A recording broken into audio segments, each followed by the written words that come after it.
Hello, जय हिंद दोस्तों। Welcome है आप सभी का आपके अपने यूट्यूब चैनल लक्ष्य एजुकेशन पोर्टल में। तो दोस्तों, जैसा कि आप सभी को पता है कि हमने क्लास 12 की हिस्ट्री की जो एमसीक्यू सीरीज है वो शुरू कर रखी है। तो दोस्तों, आज है हमारी दूसरी एमसीक्यू सीरीज और दोस्तों फर्स्ट बुक का दूसरा अध्याय है, यानी कि राजा, किसान और नगर। तो दोस्तों, आज हम इस चैप्टर के लगभग 50 के आसपास महत्वपूर्ण एमसीक्यू क्वेश्चन देखने वाले हैं। और दोस्तों, ये क्वेश्चन है वो आने वाली बोर्ड परीक्षा के लिए बहुत ही ज़्यादा महत्वपूर्ण साबित होंगे। तो दोस्तों, आपसे रिक्वेस्ट करूँगा कि आप इस क्लास को है वो लास्ट तक देखें, ताकि आप इन क्वेश्चंस को है वो अच्छे से याद कर सकें। तो चलिए दोस्तों, शुरू करते हैं। दोस्तों, आपसे रिक्वेस्ट करूँगा कि आप इस चैनल पर पहली बार आए हैं तो इस चैनल को सब्सक्राइब कर लीजिए और इस क्लास को लाइक कर दीजिए। तो दोस्तों, चलिए शुरू करते हैं। और दोस्तों, इन क्वेश्चंस का उत्तर है वो आपको कमेंट सेक्शन के अंदर देते हुए चलना है। तो दोस्तों, पहला क्वेश्चन है वो स्क्रीन पर आ गया है, यानी कि अंगुत्र निकाय के अनुसार महाजनपदों की संख्या कितनी थी। तो ऑप्शन नंबर ए है 8, option number B 16, option number C 64, option number D 32। तो कितनी थी दोस्तों अंगुत्र निकाय के अनुसार महाजनपदों की संख्या। तो बिल्कुल दोस्तों, ऑप्शन नंबर 20 का राइट आंसर हो जाएगा, यानी कि 16 थी, है ना दोस्तों।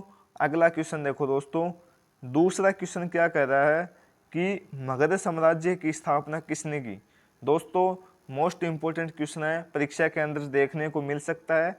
तो ऑप्शन नंबर पहला है Bimbisara, option number B Ajatashatru, option number C Udayan, option number D Nagdashak.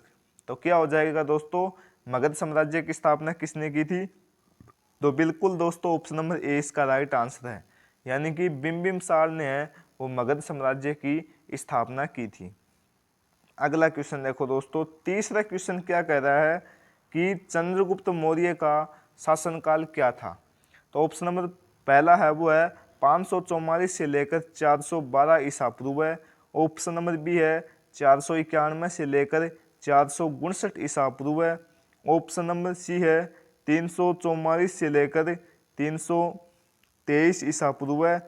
Option number D है 323 से लेकर 298 ईसा पूर्व है। तो बताओ दोस्तों, क्या हो जाएगा इसका राइट आंसर। चंद्रगुप्त मौर्य का शासनकाल क्या था। तो बिल्कुल दोस्तों, ऑप्शन नंबर डी इसका राइट आंसर है, यानी कि 323 से लेकर 298 ईसा पूर्व चंद्रगुप्त मौर्य का शासनकाल था। अगला क्वेश्चन देखो दोस्तों, चौथा क्वेश्चन क्या कह रहा है कि विक्रमादित्य की उपाधि किस इस सम्राट ने ग्रहण की थी।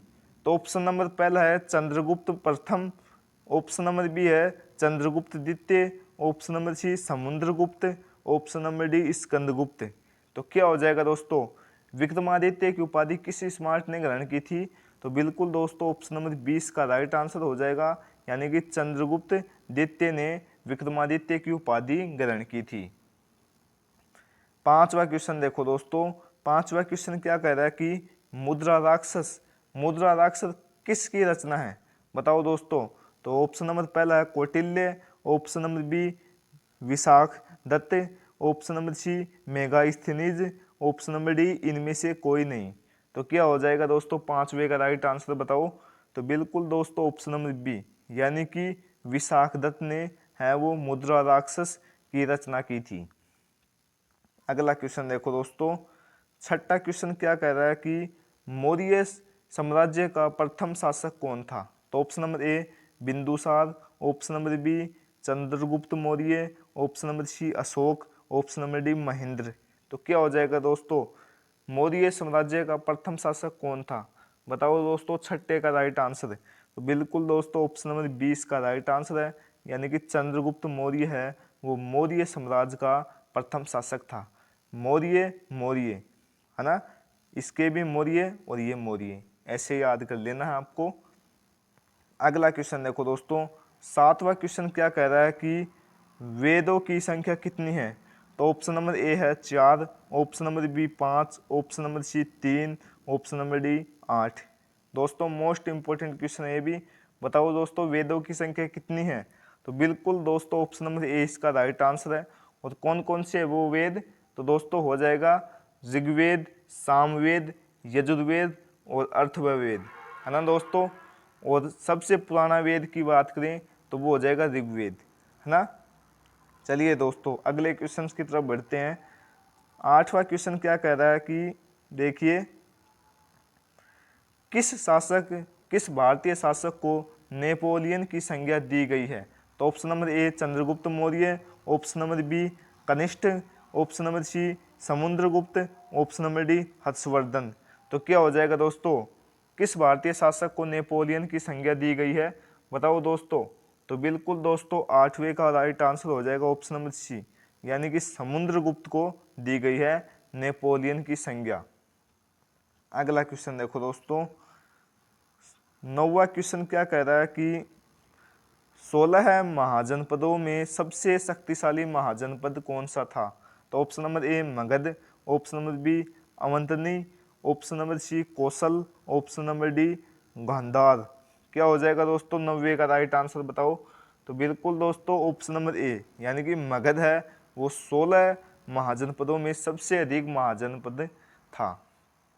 अगला क्वेश्चन देखो दोस्तों, 10वां क्वेश्चन क्या कह रहा है कि किस शिलालेख के में अशोक के कलिंग विजय का उल्लेख है। तो ऑप्शन नंबर ए प्रथम, ऑप्शन नंबर बी सप्तम, ऑप्शन नंबर सी दसम, ऑप्शन नंबर डी 13वां।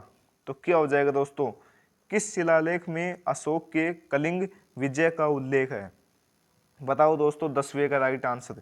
तो बिल्कुल दोस्तों ऑप्शन नंबर डी इसका राइट आंसर है, यानी कि 13वां हो जाएगा। अगला देखो दोस्तों, 11वां क्वेश्चन क्या कह रहा है। 11वां क्वेश्चन क्या कह रहा है कि कनिष्ठ की राज्यारोहण तिथि है। तो ऑप्शन नंबर ए 48 ईस्वी, ऑप्शन नंबर बी 78 ईस्वी, ऑप्शन नंबर सी 88 ईस्वी, ऑप्शन नंबर डी 98 ईस्वी। तो क्या हो जाएगा दोस्तों, कनिष्ठ की राज्यारोहण तिथि है, बताओ दोस्तों 11 का राइट आंसर। तो बिल्कुल दोस्तों ऑप्शन नंबर बी, यानी कि क्या हो जाएगा 78 हो जाएगा दोस्तों। 78 को राइट कर दीजिए। अगला क्वेश्चन देखो दोस्तों, तो दोस्तों 12वां क्वेश्चन क्या कह रहा है कि धम्म महामात्रों को किसने नियुक्त किया। तो ऑप्शन नंबर ए है Chandragupta Maurya, option number B Bindusara, option number C Ashoka, option number D Kanishka. तो क्या हो जाएगा दोस्तों, धम्म महामात्रों को किसने नियुक्त किया था, तो बताओ दोस्तों। तो बिल्कुल दोस्तों ऑप्शन नंबर सी इसका राइट आंसर है, यानी कि अशोक ने किया था। अगला क्वेश्चन देखो दोस्तों, 13वां क्वेश्चन क्या कह रहा है कि अशोक किस वंश का शासक था। तो ऑप्शन नंबर ए नंद वंश, ऑप्शन नंबर बी मौर्य वंश, ऑप्शन नंबर सी गुप्त वंश, ऑप्शन नंबर डी चोल वंश।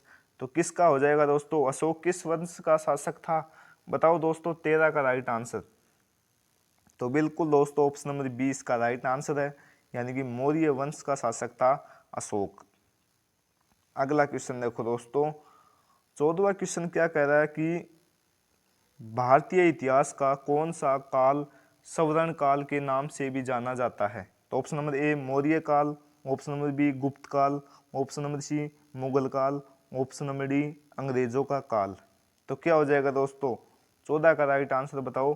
तो बिल्कुल दोस्तों ऑप्शन नंबर बी, यानी कि गुप्त काल हो जाएगा, जिसे भारतीय इतिहास में स्वर्ण काल के नाम से भी जाना जाता है ना।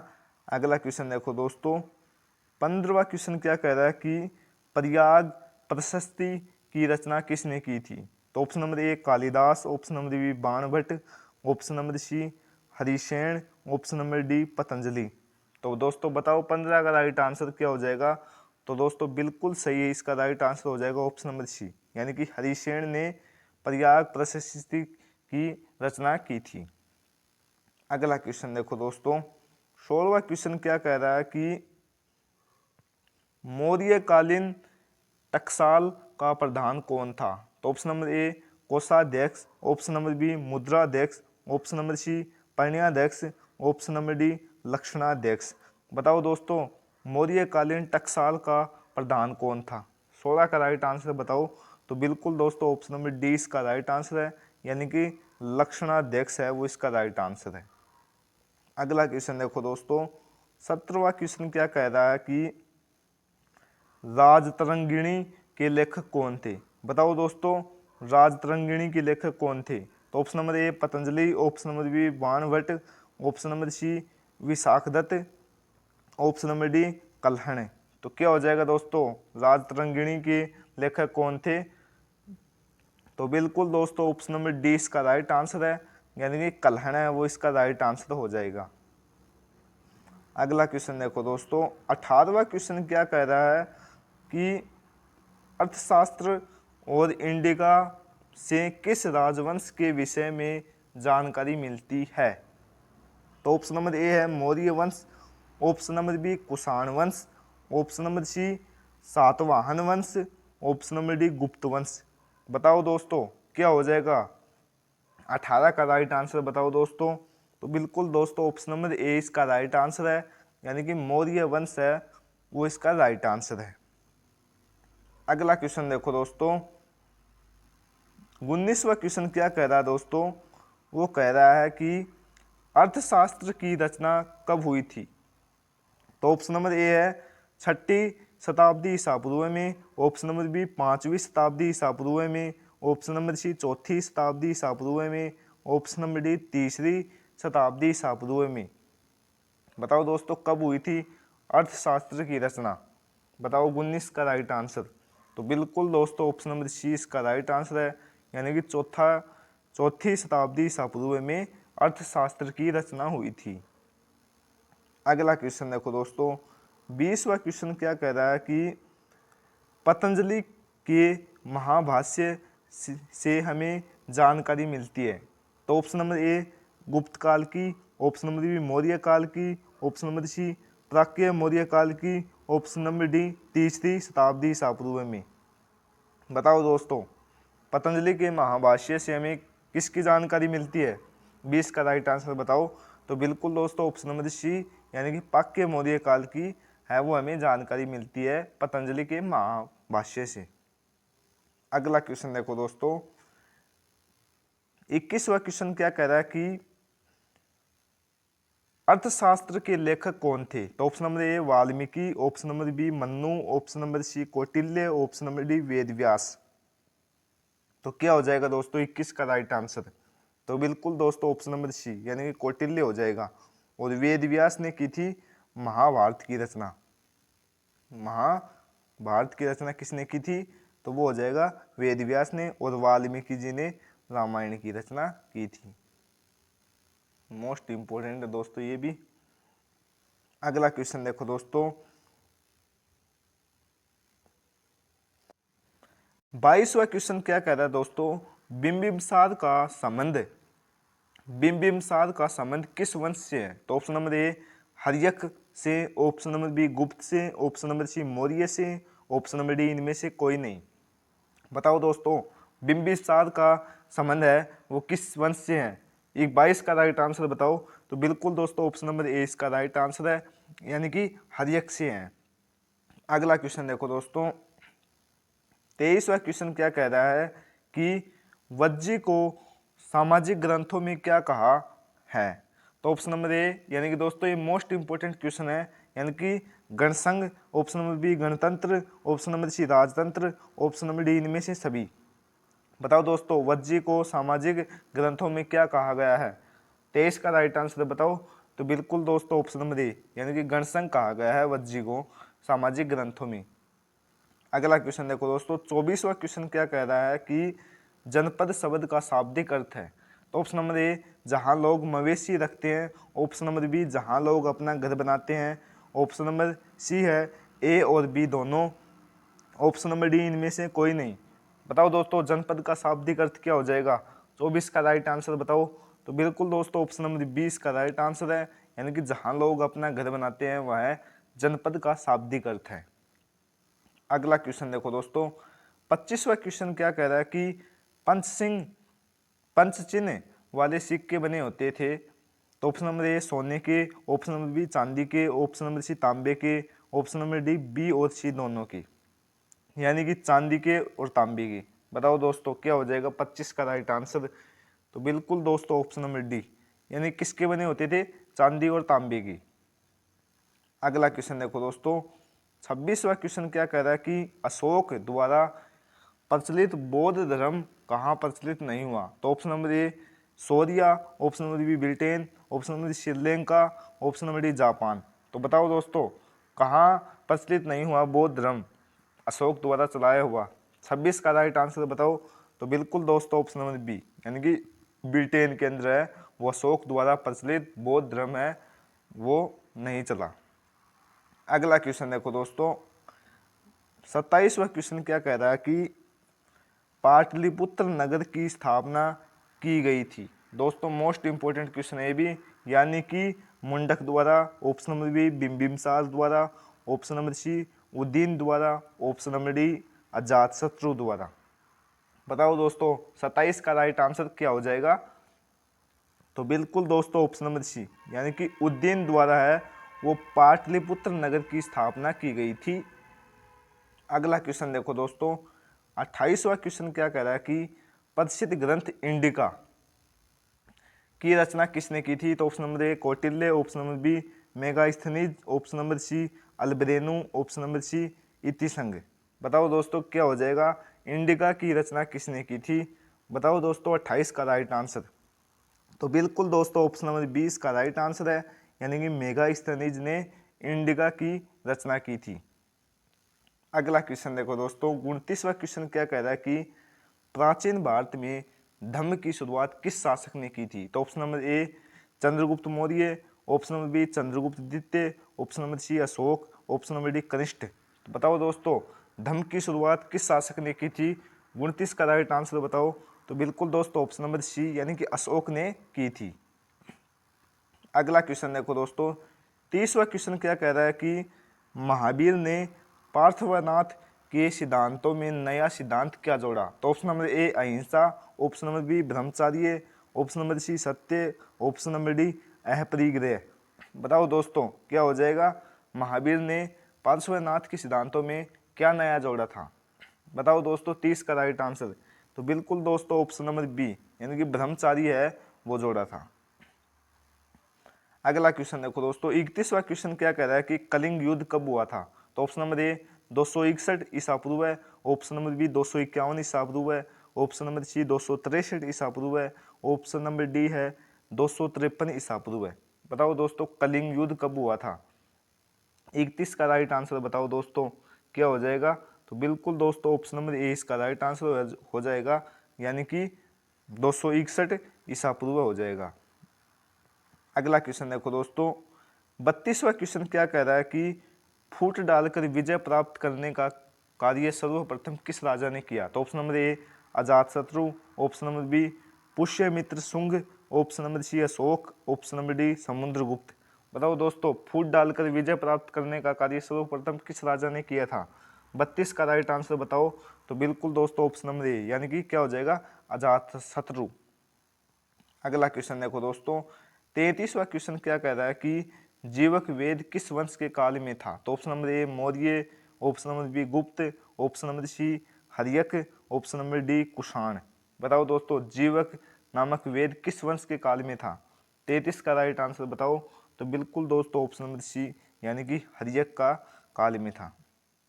अगला क्वेश्चन देखो दोस्तों, 34वां क्वेश्चन क्या कह रहा है कि अपने स्वयं के खर्चे से सुदर्शन झील की मरम्मत किसने कराई? तो option number A Ashoka, option number B कठिन कनिष्ठ, ऑप्शन नंबर सी है Rudradaman, option number D Skandagupta. बताओ दोस्तों सुदर्शन झील की मरम्मत किसने करवाई थी? 34 का राइट आंसर बताओ। तो बिल्कुल दोस्तों ऑप्शन नंबर सी, यानी कि रुद्रदमन ने करवाई थी। अगला क्वेश्चन देखो दोस्तों, 35वां क्वेश्चन क्या कह रहा है कि पाटलिपुत्र नगर की स्थापना उदयन ने किस नदी के संगम पर की? तो option number A Ganga, Son, Punpun, option number D इनमें इन सभी के संगम पर। बताओ दोस्तों पाटलिपुत्र नगर की स्थापना उदयन ने की थी और किस नदी के संगम पर की थी? बताओ दोस्तों 35 का राइट आंसर। तो बिल्कुल दोस्तों ऑप्शन नंबर डी, यानी कि ये सभी हो जाएंगी, यानी कि गंगा, सोन, पुनपुन। अगला क्वेश्चन देखो दोस्तों, 36वां क्वेश्चन क्या कह रहा है कि समस्त भारत ही नहीं एशिया एवं यूरोप में सर्वप्रथम हूणों को परास्त करने का श्रेय किस शासक को जाता है? तो option number A Ashoka, option number B Skandagupta, option number C Samudragupta, option number D Napoleon. बताओ दोस्तों 36 का राइट आंसर क्या हो जाएगा? तो बिल्कुल दोस्तों ऑप्शन नंबर बी इसका राइट आंसर है, यानी कि स्कंदगुप्त इसका राइट आंसर हो जाएगा। अगला क्वेश्चन देखो दोस्तों, 37वां क्वेश्चन क्या कह रहा है कि यूरोप का समुद्रगुप्त कौन था? तो option number A Hitler, option number B Napoleon, option number C Bismarck, option number D Mussolini. बताओ दोस्तों यूरोप का समुद्रगुप्त कौन था? तो बिल्कुल दोस्तों ऑप्शन नंबर बी यानी कि नेपोलियन हो जाएगा इसका राइट आंसर। अगला क्वेश्चन देखो दोस्तों, 38वां क्वेश्चन क्या कह रहा है कि किसके अभिलेख में भूमिदान का उल्लेख मिलता है? तो option number A Ashoka, option number B Samudragupta, option number C Prabhavati Gupta, option number D इन सभी की। बताओ दोस्तों 38 का क्या राइट आंसर हो जाएगा? भूमिदान का उल्लेख किसमें मिलता है? 38 का राइट आंसर बताओ। तो बिल्कुल दोस्तों ऑप्शन नंबर सी यानी कि प्रभावती गुप्त इसका राइट आंसर हो जाएगा। 39 का राइट आंसर बताओ दोस्तों। तो भूमि अनुदान से संबंधित प्रथम अभिलेखीय प्रमाण किसका है? तो ऑप्शन नंबर ए मौर्य काल, ऑप्शन नंबर बी सातवाहन काल, ऑप्शन नंबर सी शुंग काल, ऑप्शन नंबर डी गुप्त काल। बताओ दोस्तों भूमि अनुदान से संबंधित प्रथम अभिलेखीय प्रमाण किसका है? 39 का राइट आंसर बताओ दोस्तों। तो बिल्कुल दोस्तों ऑप्शन नंबर 20 का राइट आंसर है, यानी कि सातवाहन काल है वो इसका राइट आंसर है। अगला क्वेश्चन बताओ दोस्तों, 40वां क्वेश्चन क्या कह रहा है कि 510 ईस्वी में सती प्रथा के शाक्य वाला प्रथम अभिलेख कहाँ मिलता है? दोस्तों मोस्ट इंपोर्टेंट क्वेश्चन ये भी, यानी कि Eran Sagar, option number B Gujarra Datia, option number C Maski, option number D Junagadh. बताओ दोस्तों क्या हो जाएगा? 510 ईस्वी में सती प्रथा के शाक्य वाला प्रथम अभिलेख कहाँ मिलता है? दोस्तों मोस्ट इंपोर्टेंट क्वेश्चन है। बताओ दोस्तों 40 का क्या राइट आंसर हो जाएगा? तो बिल्कुल दोस्तों ऑप्शन नंबर ए इसका राइट आंसर है, यानी कि एरन है। अगला क्वेश्चन देखो दोस्तों, 41वां क्वेश्चन क्या कह रहा है कि अशोक ने महेंद्र और संघमित्रा को बौद्ध धर्म के प्रचार के लिए कहाँ भेजे थे? तो ऑप्शन नंबर ए है Sri Lanka, option number B Britain, option number C Bangladesh, option number D Pakistan. बताओ दोस्तों 41 का राइट आंसर क्या हो जाएगा? तो बिल्कुल दोस्तों ऑप्शन नंबर ए इसका राइट आंसर है, यानी कि श्रीलंका, है ना। अगला क्वेश्चन देखो दोस्तों, 42वां क्वेश्चन क्या कह रहा है कि किस विद्वान ने मात्र अभिलेखों के आधार पर इस अशोक का इतिहास लिखने का श्लाघन प्रयास किया? तो option number A Vincent Smith, option number B James डिसेंज, option number C Kashi Prasad Jayaswal, option number D Devdatta Ramkrishna Bhandarkar. बताओ दोस्तों क्या हो जाएगा 42 का राइट आंसर? तो बिल्कुल दोस्तों ऑप्शन नंबर डी इसका राइट आंसर है, यानी कि देवदत्त रामकृष्ण भंडारकर इसका राइट आंसर हो जाएगा। अगला क्वेश्चन देखो दोस्तों, मौर्य कला का निम्न में से कौन सर्वाधिक महत्वपूर्ण नमूना है? तो ऑप्शन नंबर ए चैत्य, ऑप्शन नंबर बी स्तूप, ऑप्शन नंबर सी गुहावसा कुला, ऑप्शन नंबर डी स्तंभ। बताओ दोस्तों क्या हो जाएगा? मौर्य कला का निम्न में से कौन सा सर्वाधिक महत्वपूर्ण नमूना है? बताओ दोस्तों 43 का राइट आंसर क्या हो जाएगा? तो बिल्कुल दोस्तों ऑप्शन नंबर डी इसका राइट आंसर है, यानी कि स्तंभ हो जाएगा। अगला क्वेश्चन देखो दोस्तों, 44वां क्वेश्चन क्या कह रहा है कि गुप्तों के काल में कौन चीनी यात्री भारत आया? तो option number A Hiuen Tsang, option number B Fa Hien, option number C इतिंगसंग, ऑप्शन नंबर डी वाघ हेनसेन। बताओ दोस्तों गुप्तों के काल में कौन चीनी यात्री भारत आया था? 44 का राइट आंसर क्या हो जाएगा दोस्तों? तो बिल्कुल ऑप्शन नंबर 20 का राइट आंसर है, यानी कि फागन हो जाएगा। अगला क्वेश्चन देखो दोस्तों, 45वां क्वेश्चन क्या कह रहा है कि मेगास्थनीज भारत में किसके दरबार में आया? तो option number A Chandragupta Maurya, option number B Bindusara, option number C Ashoka, option number D Pushyamitra Shunga. बताओ दोस्तों मेगास्थनीज भारत में किसके दरबार में आया था?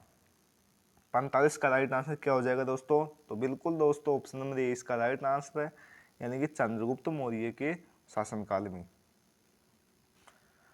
अगला क्वेश्चन देखो दोस्तों, 46वां क्वेश्चन क्या कह रहा है कि चंद्रगुप्त की जानकारी होती है। तो ऑप्शन नंबर ए मथुरा अभिलेख से, ऑप्शन नंबर बी प्रयाग पचशीस से, ऑप्शन नंबर सी वंश खेरा अभिलेख से, ऑप्शन नंबर डी एहोल अभिलेख से। बताओ दोस्तों, समुद्रगुप्त की जानकारी होती है। 46 का राइट आंसर बताओ दोस्तों। तो बिल्कुल दोस्तों ऑप्शन नंबर बी, यानी कि प्रयाग प्रशस्ति से होती है। अगला क्वेश्चन देखो दोस्तों, 47वां क्वेश्चन क्या कह रहा है कि नवरत्न किस शासक के दरबार में रहते थे। बताओ दोस्तों, नवरत्न किस शासक के दरबार में रहते थे। तो option number A Ashoka, option number B Kanishka, option number C Chandragupta, option number D है चंद्रगुप्त विक्रमादित्य। दोस्तों मोस्ट इंपोर्टेंट क्वेश्चन है भी, नवरत्न किसके शासक के दरबार में रहते थे। बताओ दोस्तों, 47 का राइट आंसर। तो बिल्कुल दोस्तों ऑप्शन नंबर डी इसका राइट आंसर, यानी कि चंद्रगुप्त विक्रमादित्य के शासक के दरबार में रहते थे नवरत्न। अगला क्वेश्चन देखो दोस्तों, 48वां क्वेश्चन क्या कह रहा है कि अभिज्ञान शाकुंतलम के रचनाकार कौन है। तो option number A Kalidasa, option number B Banabhatta, option number C अश्वघोष, ऑप्शन नंबर डी है कौटिल्य घोष। बताओ दोस्तों क्या हो जाएगा इसका राइट आंसर।